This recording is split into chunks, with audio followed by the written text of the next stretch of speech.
요한복음 신앙 115번째 시간으로 요한복음 16장 5절에서 7절 말씀 가지고 승리자의 태도라는 말씀의 제목으로 주신 은혜 같이 나누길 원합니다. 지난 주간 미국에서 2건의 항공기 추락사고로 많은 사망자가 발생했습니다. 여러분, 이 일을 위해서 많은 기도 부탁드립니다. 하루빨리 또 사고가 수습되고 많은 유가족들이 위로받을 수 있도록 여러분께서 많은 기도 부탁드립니다. 트럼프 대통령의 취임식 때 일입니다. 취임식 중간에 해군사관학교 합창단이 찬송을 했습니다. 찬송가 348장인 마귀들과 싸울지라라고 하는 찬송가를 부르며 행진했습니다. 물론 이 곡은 미군의 군가이기도 하지만 우리에게는 찬송가로 더 익숙한 곡이기도 합니다. 그래서 지금도 많은 교회들이 예배 마지막 찬송으로 이 곡을 부르기도 합니다. 영광 영광 할렐루야 곧 승리하리라 곧 승리하리라 곧 승리하리라. 오늘 저와 여러분이 읽은 요한복음 16장의 말씀은 예수님께서 유월절 마지막 식사를 하면서 겪게 될 고난, 그리고 부활, 그리고 승리할 것을 말씀하고 있습니다. 지금은 고난의 길을 걷고 있지만 곧 승리할 것을 말씀하고 있는 것입니다. 여러분, 이것이 모든 신앙생활의 결론 아닐까요?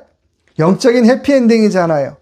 우리 앞에 고난이 있고 우리 앞에 어려움이 있지만 결국 우리는 그 고난을 이기고 우리는 승리할 줄로 믿습니다. 아니, 주님이 우리를 승리케 하실 줄로 믿습니다. 우리는 그런 주님을 마땅히 찬양해야 할 줄로 믿습니다. 그래서 미켈란젤로의 최후의 만찬 그림은 예수님이 제자들과 마지막 식사를 하는 장면이잖아요. 그래서 많은 사람들이 마지막 최후의 만찬이라고 부르지만 시각을 달리하면 승리를 위한 첫 식사, 승리를 위한 시작, 승리를 위한 회식이기도 합니다. 그러면 곧 승리할 것을 믿는 신앙인의 태도는 어떤 태도일까요? 첫째는 5절 말씀 제가 읽겠습니다. 지금 내가 나를 보내신 이에게로 가는데 너희 중에서 나더러 어디로 가는지 묻는 자가 없고, 첫 번째 승리할 것을 믿는 신앙인의 태도는 좋은 영적인 질문을 갖고 살라고 하는 것입니다. 오늘 예수님이 제자들에게 나 떠난다라고 말하는데 한 제자도 묻는 제자가 없어요. 왜 떠납니까? 어디로 가십니까? 도대체 무엇 때문에 떠나십니까? 라고 물어보는 제자가 없더라고 하는 거예요. 궁금하지 않아서일까요? 아니죠. 그것보다는 떠난다는 의미를 모르기 때문에 안 물어본 거예요. 모르니까 질문할 수가 없더라고 하는 것입니다. 영적인 건 모르면 질문할 수가 없어요. 여러분, 우리가 어릴 때도 그렇잖아요. 수업 시간에 질문 누가 합니까? 수업 내용을 어느 정도 아는 학생이 질문하잖아요. 수업 내용을 모르는데 저요, 선생님 질문이 있습니다. 그런 학생 없잖아요. 수업 내용을 모르면 질문할 수가 없어요. 모르는데 어떻게 질문할 수 있겠어요? 뭘 알아야 질문할 수 있잖아요.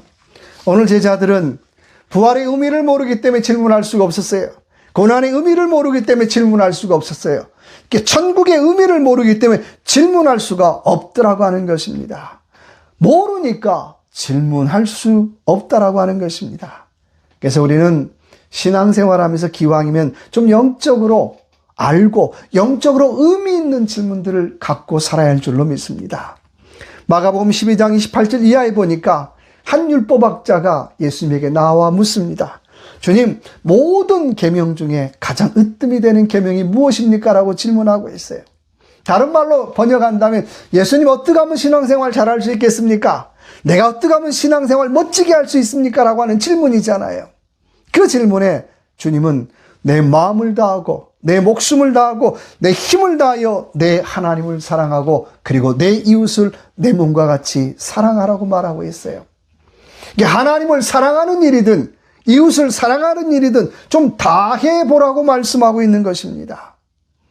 여러분, 하나님 사랑하십니까? 여러분, 주님 사랑하십니까? 네, 사랑합니다. 그런데 중요한 건요, 다 해보셨느냐는 거예요.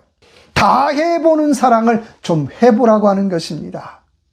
12세기의 유명한 수도자인 끌레르보의 버나드는 우리가 하나님을 사랑한다라고 하는 것은 4단계를 거쳐서 사랑의 단계로 들어간다라고 얘기하고 있습니다.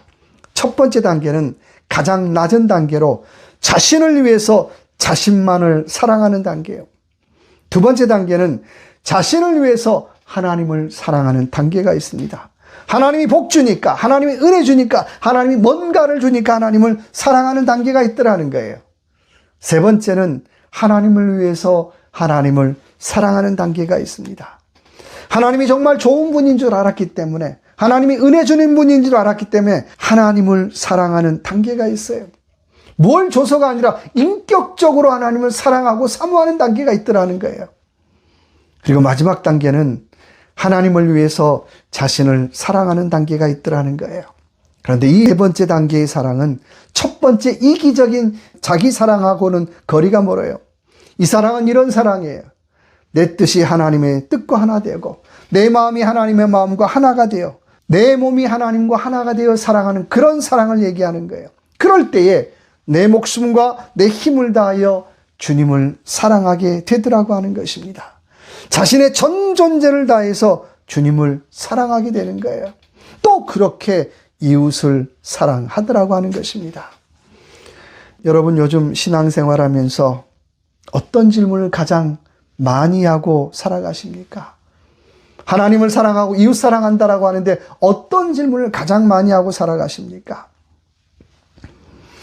미국 땅에서 불법으로 체류하는 사람들의 숫자가 약 한 1100만 정도 된다 그래요. 그 중에 한 11만 명 정도가 한국 사람이에요. 근데 매일 1000명 정도의 불체자가 붙잡혀서 본국으로 송환되고 있어요. 한국 교회도 약 10% 정도의 교인들이 줄었어요. 이유는 10% 정도의 교인들이 불체자이기 때문에 혹시라도 붙잡혀서 본국으로 송환될까 봐 예배 참석 못하는 거예요. 심지어는 쇼핑도 하지 않아요. 미국 살면서 미국의 정책도 이해가 되지만 나는 목사로서, 나는 신앙인으로서 나는 지금 무엇을 해야 되는가라고 하는 질문을 저는 이 상황 속에서 하고 있더라고 하는 것입니다. 도대체 나는 무엇을 해야 됩니까? 나는 목사로서, 나는 신앙인으로서 나는 정말 무엇을 하며 살아야 될까요? 여러분, 원하기는 이 하루도 기왕이면 나에게 사명의 의미를 다시 한번 생각나게 해주는 그런 질문들을 한번 하고 살아가십시다. 도대체 나는 나의 사명이 무엇인가? 또 기왕이면 나에게 감사의 의미를 생각나게 해주는 그런 질문들을 한번 하고 살아가라고 하는 것입니다. 그래서 기왕이면 좀 영적으로 의미 있는 질문들을 하고 살아가는 귀한 이 한 주간의 삶이 되시길 바랍니다. 두 번째, 곧 승리할 것을 믿는 신앙은 6절의 말씀입니다. 도리어 내가 이 말을 함으로 너희 마음에 근심이 가득하였도다. 두 번째, 곧 승리할 것을 믿는 신앙은 떠날 때 잘 떠나라고 하는 거예요. 영적인 이별을 즐기라고 하는 것입니다. 오늘 예수님이 나 떠난다라고 말하자 제자들이 어떻게 했습니까? 근심했다는 거예요. 세상 말로 슬픈 표정 지었다는 거죠. 아마 뭐 이런 표정이 않았겠어요? 나는 부모님도 버리고, 나는 직업도 버리고, 나는 모든 것 포기하고 난 주님 따라왔는데 주님이 지금 떠난다고 하시면 나는 낙동강을 오리할 신세 아닙니까? 나 정말 환장하겠습니다. 그런 슬픈 표정 짓지 않았겠어요? 그러나 오늘 예수님은 예수님이 떠나야 성령님을 보내주신다라고 말씀하고 있어요. 예수님이 떠나야 제자들이 성장하고 성숙할 수 있다라고 말씀하고 있어요. 마치 이건 이런 것하고 비슷한 것 같아요. 어릴 때 자녀들이 부모하고 늘 붙어만 있는다고 한번 생각해 보세요. 학교도 안 다니고 유치원도 안 다니고 좋은 것 같잖아요. 그런데요, 늘 자녀들이 부모와 붙어 있으면 사회성도 배울 기회가 없고 친구도 사귈 기회도 없잖아요. 그래서 정말 자녀를 사랑하는 부모님이라면 아이를 떼어서 어떡합니까? 유치원에 보내고 초등학교 보내고 중학교 보내고 고등학교 보내잖아요. 왜 떠나보냅니까? 사랑하니까 떠나보내는 거예요. 정말 사랑하니까 떠나보내더라고 하는 것입니다. 그러나 떠나는 아이들 입장에서는 야, 우리 부모가 날 버렸네. 우리 부모가 날 버렸네. 그런 섭섭한 마음 가질 수 있을 것 같아요. 오늘 제자들의 마음이 이랬을 것 같아요. 그러나 떠나지 않으면 성장하지 않습니다. 또 떠나보내지 않으면 성장할 수 없더라고 하는 거예요. 떠나는 것이 모험이긴 하지만 사람은 떠남을 통하여 성장하게 되어 있어요. 여러분, 또 사실 인생은 늘 떠남의 연속이잖아요. 유치원 졸업하면 또 선생님 떠나서 초등학교 들어가야 되고, 초등학교 들어가면 또 떠나서 중학교 가야 되고, 계속해서 떠남이 연속이잖아요. 그런 떠남을 통해서 우리가 배우고요. 그런 떠남을 통해서 우리는 성장하고 성숙해지더라고 하는 것입니다. 저도 가만히 보니까는 한국에서 떠나왔잖아요. 떠나와서 미국 땅에 왔는데 뭐 아는 사람도 없고요. 미국에 와서 목회를 하는데요. 일하면서 목회하는 게 정말 힘들었어요. 그렇다고 뭐 한국처럼 뭐 세미나가 많았던 것도 아니고요. 또 지금처럼 유튜브가 뭐 잘 되어 있는 것도 아니고요. 뭐 하나를 배우는 게 쉽지가 않았어요. 그때는 뭐 드라마도 CD로 굽고 그럴 때잖아요. 그래서 무슨 자료가 필요하면 한국에서 몇 년씩 지난 철지난 그 세미나 테이프 보내줘요. 그거 받아서 어떻게 계속 듣는 거예요. 그리고는 하나라도 더 배우려고 애쓰던 때가 있었습니다. 하나라도 더 배우고 하나라도 더 내 것 삼으려고 애썼기 때문에 그 애씀이 지금의 나를 있게 한 것 같습니다. 그렇듯 여러분, 기회만 되면 배우시기 바랍니다. 그리고 잠깐 떠나는 아픔이 있어도 내가 배울 수만 있다면 과감히 떠나라는 거예요. 떠남을 두렵게 생각하지 말라는 거예요. 내가 그 떠남을 통해서 내가 사명에 더 집중할 수만 있다면 떠나라고 하는 거예요. 그 떠남을 통해서 내가 은혜를 회복할 수만 있다면 떠나라고 하는 것입니다. 그리고 기왕이면 떠날 때 잘 떠나라는 거예요. 그리고 그런 떠남을 기꺼이 보내주라고 하는 것입니다. 그래야 사람은 성장하고 성숙해지더라고 하는 것입니다. 세 번째, 곧 승리할 것을 믿는 신앙은 7절의 말씀입니다. 그러나 내가 너희에게 실상을 말하노니 내가 떠나는 것이 너희에게 유익이라. 내가 떠나가지 아니하면 보혜사가 너희에게로 오시지 아니할 것이요 가면 내가 그를 너희에게로 보내리니. 아멘. 세 번째, 승리할 것을 믿는 신앙은 성령의 위로하심을 기다리라고 하는 것입니다. 오늘 주님 가시고 슬프는 것이 아니라 성령님을 보내주시겠다라고 약속하고 계세요. 성령님이라고 하는 말은 우리가 늘 잘 아는 것처럼 곁에서 돕는 자잖아요. 쉬운 성경에는 협조자라고 번역하고 있어요. 성령님 누구십니까? 하나님 나라에 협조하시는 분이에요. 우리가 의뢰받는데 협조하시는 분이 성령님이라고 말씀하고 있습니다. 그런 협조자가 있어야 우리가 은혜 받을 수도 있고요. 그런 협조자가 있어야 우리가 감사할 수 있는 거예요. 또 사실 저와 여러분 따지고 본다면 우리는 다 하나님 나라에 협조하는 사람인 줄로 믿습니다. 그렇잖아요. 어떤 직업이든 어떤 상황이든 우리는 다 하나님 나라에 협조하는 사람이라는 거예요. 그래서 저와 여러분의 한 주간 한번 되돌아보시자는 거예요. 아유, 목사님 잘 살았습니다 라고 하는 게 중요한 게 아니라 과연 한 주간 동안 내가 하나님 나라에 얼마나 협조했는가, 하나님의 사업에 내가 얼마나 협조했는가라는 질문 해보라고 하는 것입니다. 내가 한 주간 동안 하나님의 나라에 협조했다면 잘 산 거예요. 근데 내가 잘 산 것 같은데 내가 하나님 나라에 협조한 것이 하나도 없다면 유감스럽지만 나는 잘 산 것이 아니라고 하는 것입니다.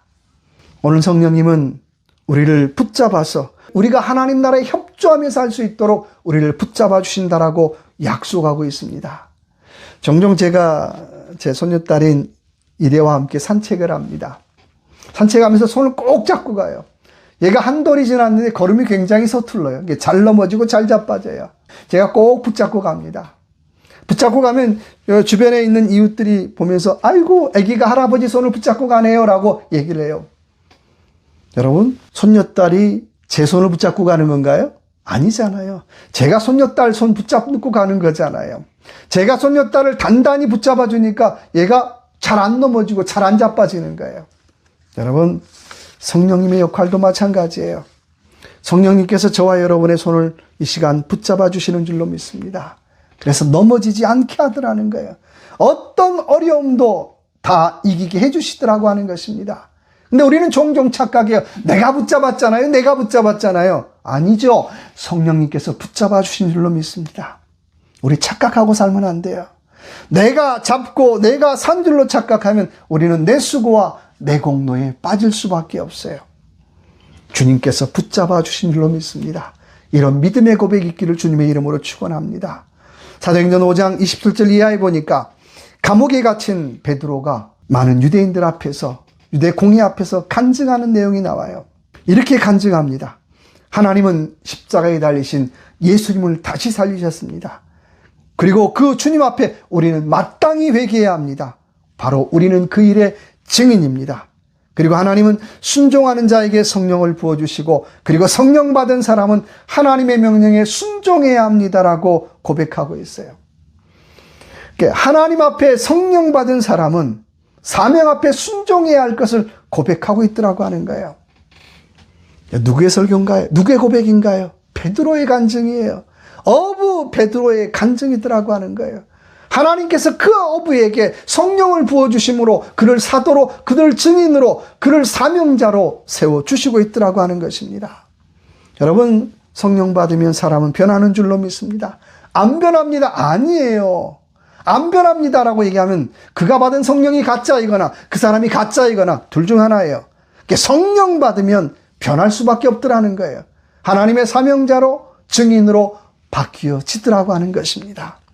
요한일서 2장 27절의 말씀에 너희는 주께 받은 바 기름 부음이 너희 안에 거하나니 아무도 너희를 가르칠 필요가 없고 오직 그의 기름 부음이 모든 것을 너희에게 가르치며 너희를 가르치신 그대로 주 안에 거하라 라고 말씀하고 있어요. 그러므로 우리는 성령님을 통해서 하나님의 진리와 하나님의 사랑을 배울 수가 있어요. 내가 어떻게 하나님의 사랑과 하나님의 진리를 알 수 있겠어요? 내 안에 성령이 부어주실 때에 이게 하나님의 사랑이고 내 안에 성령이 부어주실 때 이게 하나님의 진리인 것을 우리는 깨닫고 고백하더라고 하는 거예요. 예배도 마찬가지잖아요. 예배가 무엇인가요? 물론 하나님 앞에 영광 돌리는 시간이에요. 그런데요, 예배를 통해서 우리는 하나님의 진리와 사랑을 깨닫고 배울 수 있는 시간이더라고 하는 것입니다. 그래서 우리는 모든 예배 때마다 하나님의 진리와 사랑을 배워야 돼요.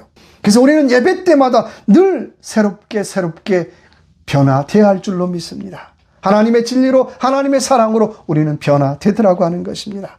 그런 감동이 있을 때 그 예배를 살아있는 예배라고 우리는 고백할 수 있더라고 하는 것입니다. 원하기는 저와 여러분의 이 한 주간 어렵지만, 사회적으로 또 가정적으로 환경적으로 참 어렵지만 하나님께서 곧 승리하게 하실 것임을 믿고 다시 한번 좋은 영적인 질문을 가지고 떠날 때 잘 떠나고 성령님의 위로를 기다리며 살아가는 저와 여러분의 삶이 되시길 주님의 이름으로 축원합니다. 기도하겠습니다. 하나님, 이 한 주간의 삶 좋은 영적인 질문을 갖게 하여 주시고 또 내가 하나님의 은혜를 배울 수만 있다면, 내가 하나님의 사명을 깨달을 수만 있다면 잘 떠날 수 있게 하여 주셔서 이 한 주간도 정말 좋은 신앙의 사람으로, 하나님의 사람으로, 하나님 나라의 협조자로 살아갈 수 있는 귀한 이 한 주간의 삶이 될 수 있도록 은혜 베풀어 주시옵소서. 함께하여 주실 걸 믿고 예수 그리스도 이름으로 간절히 기도드립니다. 아멘.